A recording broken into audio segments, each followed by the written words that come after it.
Assalamualaikum warahmatullahi wabarakatuh. Perkenalkan, nama saya Adrian Manasa Ibrahim. Saya dari Prodi Pendidikan Agama Islam. Kali ini saya akan menjawab tentang soal UAS filsafat umum. Jawaban yang pertama ialah berpikir dan berfilsafat.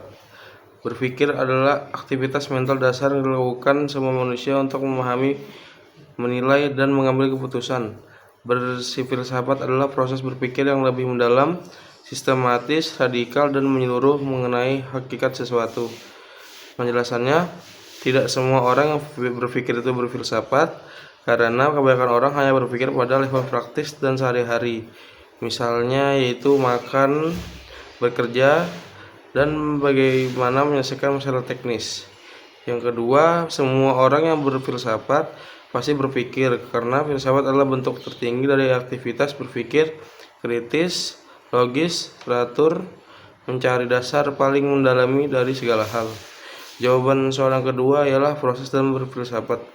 Yang A yaitu dongeng dan tahayul dapat melahirkan ilmu pengetahuan pada tahap awal peradaban manusia, menjelaskan fenomena alam melalui mitos, dongeng, dan tahayul. Contoh, petir dianggap seperti itu dan mulai bertanya, mengapa petir terjadi?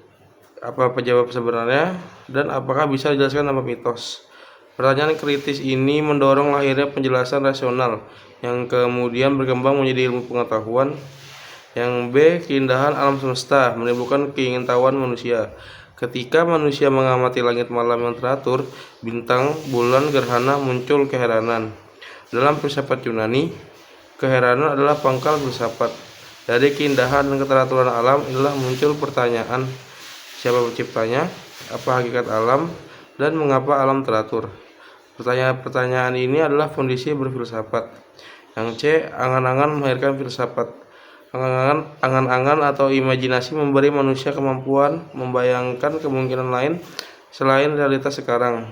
Dari angan-angan itu timbul gagasan abstrak seperti keadilan, kebenaran, kesempurnaan, dan tujuan hidup.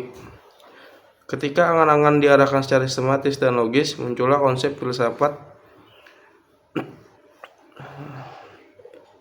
Dan soal yang ketiga ialah sejarah dan perkembangan konsep berpikir dalam filsafat. Yang A, periodisasi filsafat Yunani. Yang pertama ada prasokratik atau natural philosophers, fokus mencari hakikat alam. Tokohnya ada Thales, yaitu membahas tentang air sebagai prinsip dasar alam, dan ada juga Anaximandros membahas tentang apeiron. Yang ketiga ada Heraklitos membahas tentang perubahan atau pantare. Parmenides membahas tentang yang tetap atau being. Yang kedua Socrates, Plato, Aristoteles. Socrates membahas tentang etika, metode dialektika. Dan yang kedua ada Plato, dunia ide, dualisme realistis. Tokoh yang ketiga Aristoteles membahas tentang logika, metafisika, etika, dan politik. Yang bagian 3 Helenistik, fokus etika hidup. Tokohnya ada Epikuros. Hedonisme positif. Stoicisme membahas tentang pengendalian diri. Skeptisisme membahas tentang keraguan. Yang B, filosof besar Islam. Al-Kindi atau bisa disebut juga dengan bapak filsafat rasionalisme awal. Dan tokoh yang kedua dari Islam Al-Farabi, ahli logika, teori negara utama. Yang tokoh ketiga Ibnu Sina atau Avicenna, metafisika, wujud, filsafat jiwa. Yang keempat ada Al-Ghazali, kritik filsafat, memadukan tasawuf syariah. Yang kelima Ibnu Rashid atau Averroes, komentator Aristoteles, hubungan akal dan wahyu. Yang keenam atau yang terakhir Ibnu Khaldun, filsafat sejarah sosiologi. C, pentingnya ilmu berdasarkan Al-Quran. Al-Quran menekankan pentingnya yaitu berpikir atau tafakur, menggunakan akal, mencari ilmu sebagai ibadah. Ayat-ayat seperti afala takilun, afala tatafakkarun menunjukkan bahwa Islam mendorong pencarian kebenaran rasional, bukan sekedar taklid. Yang D, konsep sekularisme Barat versus filsafat Islam. Konsep filsafat Islam menggabungkan akal dan wahyu. Ilmu dianggap membawa manusia lebih dekat kepada Tuhan. Realitas dipandang sebagai ciptaan Allah, sehingga mempelajarinya adalah bagian dari ibadah. 4. Penyelidikan dan pembagian filsafat menurut objeknya. A. Metafisika, menyelidiki hakikat terdalam dari wujud atau being, Tuhan, jiwa, dan sebab akibat. Yang B. Epistemologi, menyelidiki tentang asal-usul pengetahuan, validitas pengetahuan, batas kemampuan akal. C. Etika atau aksiologi, membahas tentang nilai baik dan buruk, tujuan moral, bagaimana manusia harus bertindak.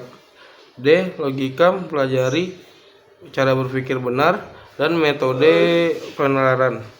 E. Filsafat manusia, menyelidiki tentang hakikat manusia, kebebasan, akal dan jiwa. Filsafat sosial atau politik, membahas tentang keadilan negara, masyarakat. Jawaban soal terakhir atau yang kelima adalah peran filsafat dalam membentuk kerangka berpikir sebelum bertindak.